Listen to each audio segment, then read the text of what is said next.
Hello friends, நம்ம சாட்சியில் என்ன பார்க்க போகிறோம் அப்படின்னா அனானிஸில் படிக்கிற ரெகுலேஷன் 2025 ஃபஸ்ட் செமஸ்டர் ஸ்டூடெண்ட்ஸ் உங்களுக்கான அப்ளைடு கெமிஸ்ட்ரி எக்ஸாம் வந்து இருக்கும். ஸோ இதுக்கான லாஸ்ட் மினிட் 2 மார்க்ஸ் கொஸ்டின்ஸ் வந்து கேட்டிருந்தீங்க. இது ஜஸ்ட் ரிவிஷனுக்கு மட்டும் பாருங்கள். இதை உட்காந்து படிச்சுட்டு இருக்காங்க. நீங்கள் ஆல்ரெடி பிக் கொஸ்டினோட வந்து 2 மார்க்ஸ் சேர்த்து படிச்சிருப்பீங்க. அந்த மாதிரி பார்த்து வச்சுக்கோங்க. ஸோ ஃபஸ்ட் யூனிட் பொறுத்த வரைக்கும் உங்களுக்கு 2 மார்க்ஸ் எந்த மாதிரிலாம் கேட்கலாம் அப்படின்னா hardness of water, dissolved oxygen. So இப்போ உங்களுக்கு அலுமினியம் வந்து கேட்கலாம், முனிசிபல் வாட்டர் ட்ரீட்மெண்ட் பிக் கொஸ்டின்லையும் கேட்கலாம், இதையும் கேட்கலாம். நல்லா பார்த்து வச்சுக்கோங்க. ஸோ லாஸ்ட் மினிட்டே சும்மா வந்து பார்த்து வச்சுக்கோங்க. அதே மாதிரி ஃபார்முலா ஷீட்டும் நான் கொடுத்துருக்கேன் பாருங்கள். ஸோ அடுத்து நானோ மெட்டீரியல் செகண்ட் பொறுத்த வரைக்கும் top down approach, bottom approach. இதை வந்து உங்களுக்கு டிஃபரன்ஷியேட் பண்ண சொல்லி கேட்கலாம், பார்த்துக்கோங்க. ஸோ எல்லாமே பார்த்துக்கோங்க. தேர்ட் யூனிட் பொறுத்த வரைக்கும் எலக்ட்ரோகெமிக்கல் செல், எலக்ட்ராய்டு பொட்டன்ஷியல், இந்த நெர்னஸ்ட் ஈக்குவேஷன் ரொம்ப முக்கியமான ஸ்டார் போட்டுக்க நல்லா பார்த்துக்கோங்க. கெமிஸ்ட்ரி பொறுத்த வரைக்கும் ஈக்குவேஷனும் உங்களுக்கு ஃபார்முலாஸ் ரொம்ப முக்கியம்.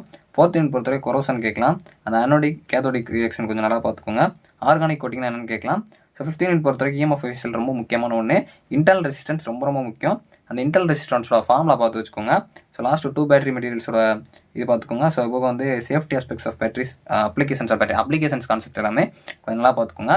இப்போ நம்ம வந்து ஃபார்முலா ஷீட்ஸ் வந்து பார்க்கலாம். ஃபர்ஸ்ட் யூனிட் அதாவது உங்களுக்கு வாட்டர் குவாலிட்டி பேராமீட்டர்ஸோட ஃபார்முலாஸ் வந்து பார்த்துக்கோங்க. ஸோ அடுத்து இந்த கோகுலேஷன், அலும் ரியாக்ஷன் கொஞ்சம் நல்லா பார்த்துக்கோங்க. டிசாலினேஷன் பார்த்து வச்சுக்கோங்க. ஸோ அடுத்து நானோ கெமிஸ்ட்ரி பொறுத்த வரைக்கும் 1 நானோமீட்டர்னா எவ்வளோ சைஸ்ன்னு பார்த்துக்கோங்க. ஸோ அடுத்து சர்ஃபேஸ் ஏரியா பார்த்துக்கோங்க. ஸோ அடுத்து ப்ரிப்பரேஷன் மெத்தட்ஸில் top down approach, bottom up approach பார்த்துக்கோங்க. ஸோ அடுத்து இந்த சால்ஜல் ரியாக்ஷன், இதில் ஹைட்ரோலிசிஸும் கண்டென்சேஷன் பார்த்துக்கோங்க. இதில் ஹைட்ரோலிசிஸ் கொஞ்சம் நல்லா பார்த்து வச்சுக்கோங்க. ஸோ அடுத்து உங்களுக்கு தேர்ட் யூனிட் பொறுத்த வரைக்கும் எலக்ட்ரோகெமிக்கல்ஸ் கொஞ்சம் நல்லா பார்த்து வச்சுக்கோங்க. ஸோ அதுக்கப்புறம் இதில் அந்த நெர்னஸ்ட் ஈக்குவேஷன் ரொம்ப முக்கியமான ஒன்று, நல்லா பார்த்து வச்சுக்கோங்க. ஸோ ஆக்சிடேஷனா என்ன, ரிடக்ஷனான்னு பார்த்து வச்சுக்கோங்க. So loss of electron, gain of electron, conductivity பார்த்து வச்சுக்கோங்க. மோலார் கண்டக்டன்ஸ் கொஞ்சம் நல்லா பார்த்து வச்சுக்கோங்க. ஸோ அதேமாதிரி உங்களுக்கு கண்டக்டோமெட்ரிக் டைட்ரேஷன், இது ரொம்ப முக்கியமான ஒன்று. ஃபோர்த் யூனிட் பொறுத்த வரைக்கும் கொரோசன் ரியாக்ஷன்ஸ், அனோடிக் அண்ட் கேத்தோடிக் பார்த்துக்கோங்க. இல்லை கேத்தோடிக் கொஞ்சம் ரொம்ப முக்கியமான ஒன்று. ஸோ அடுத்து உங்களுக்கு இந்த கேல்வனிக் சீரிஸ் கொஞ்சம் நல்லா பார்த்து வச்சுக்கோங்க. ஸோ அதுக்கப்புறம் உங்களுக்கு ப்ரொடக்ஷன் மெத்தட்ஸ் வந்து பார்த்துக்கோங்க. ஸோ அதுக்கப்புறம் இந்த கொரோசன் ரேட்ஸ் வந்து பார்த்து வச்சுக்கோங்க. ஸோ 15ல பேட்டரி பொறுத்த வரைக்கும் இஎம்எஃப் பார்த்து வச்சுக்கோங்க. இன்டர்னல் ரெசிஸ்டன்ஸ் ரொம்ப முக்கியமான நல்லா பார்த்து வச்சுக்கோங்க.